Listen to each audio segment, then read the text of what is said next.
Hi and welcome back to my YouTube channel. Today's going to be my last video on my journey, but I will be doing other videos of my everyday life and other topics that are relevant. So this video today, I'm going to be talking about when I had a bleed on my spine back in January. So, like I said in my last video, I was recovering after I had my heart attacks. I was at my grand's recovering, obviously getting back to myself.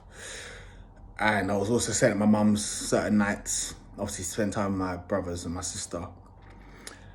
And then there was one occasion I stayed at my mum's and my brothers wanted me to sleep with them, so I slept on the bottom bunk of their bed.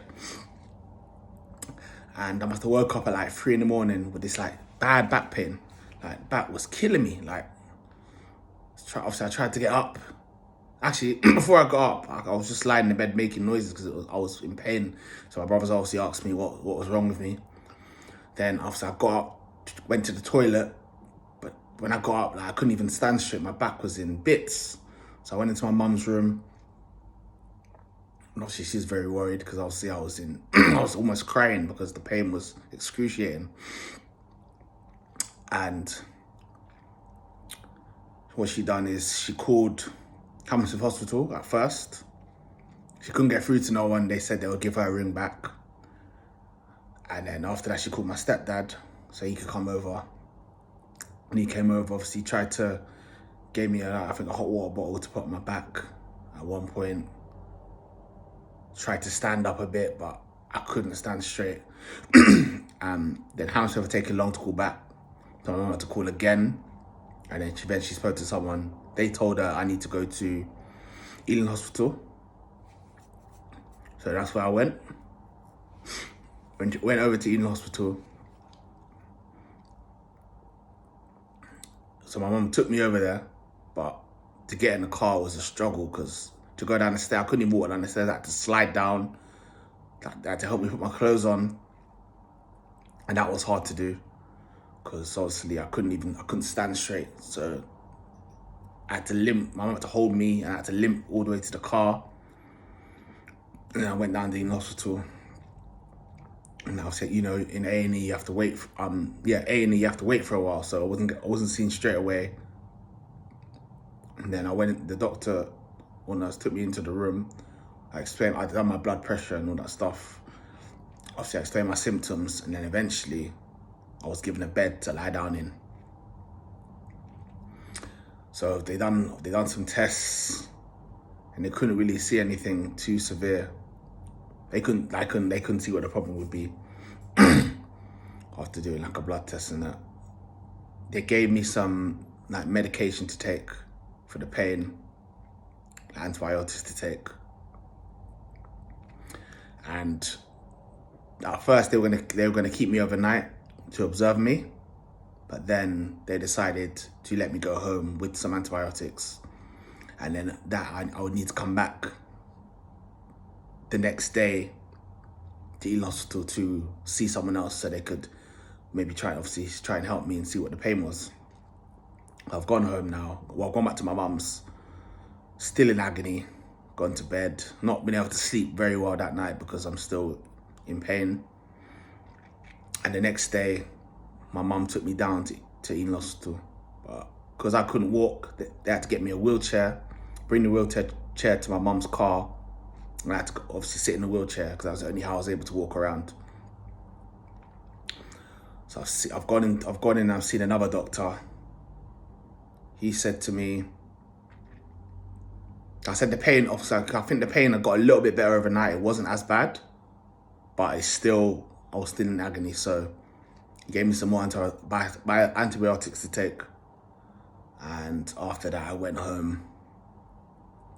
I went back to my mum's, stayed there for another night. Another night. And then my mum took me down to my grand's because I had a hospital appointment, my normal kidney appointment on Thursday. Now, when it came to Thursday, I still wasn't able to walk. So when I got to Hammersmith Hospital this time, that's where my appointment was, my grand managed to get me a wheelchair and I had to sit in the wheelchair. I went for my appointment as normal. Then I went back to my grand's and then my mum picked me up after she finished work. And I went back to my mum's. Later on that evening, I got a call from Hammersmith Hospital to say that some of my blood levels were high. So they wanted me to come back down to the hospital to the urgent care unit, which I know very well. I've gone to this unit, and obviously I've told them that they want to take blood tests to see why my levels are so high, and obviously I explained to them that I was in a lot of pain. So I've gone to have a scan. I think I had an MRI scan, and that's when they identified that I had a bleed on my spine, which could potentially be serious. So I had to stay overnight at Hammersmith Hospital, and I was seen the next day by a doctor. Because this was so severe, they're in two minds of what to do. They wanted to operate on me, but because of my heart attack the year before, they didn't want to put me to sleep. But on the other hand, I had a bleed in the spine, and they had to obviously treat this, because it could have got serious, where I could have been paralyzed. So they had to weigh up what was the best option to do. And because I was on 3 different blood thinners at this time, I had to stop taking the blood thinners. And then the next evening, I was taken to Charing Cross Hospital because they were actually gonna do the operation. When I got to Charing Cross, I was given a bed.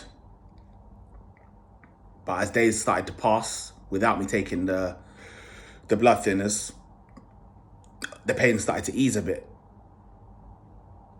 And I spent about 3 or 4 days in Charing Cross. And after this time, the pain was a lot better. It wasn't 100% yet, but it was a lot better. So I was transferred back to Hammersmith Hospital. And when I got back to Hammersmith, they'd done another scan. And thankfully, the bleed on the spine it left. I didn't have it anymore, so they didn't need to operate, which was very good, because I didn't want to go to sleep, because after having a heart attack, who knows if I'd woken up again. So it was good that the bleed had disappeared.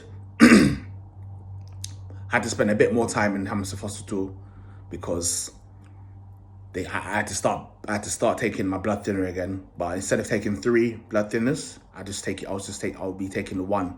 So they had to start me on the blood thinner in the hospital just to make sure I was reacting fine to it before they allowed me to go home. Obviously after they let me have the blood thinners every day, and they see I was reacting fine to it, eventually I was able to go home, which was a relief, as I'd been in hospital so much. I just was sick of it. I ain't gonna lie. During this time, I was very depressed. I was even texting my mum saying, I don't want to be here no more. I can't do it. I was telling my fiance that I can't do it anymore. I just want to pass away. Like, I'm just going to end it all. That's how much it got to me, being in hospital once again. So it was a very tough time. And obviously, I was allowed to come home, which was a relief. I went back to my grand's to recover. And now I'm back home at my place, which is a great relief. And touch wood, since January, everything's been fine with me.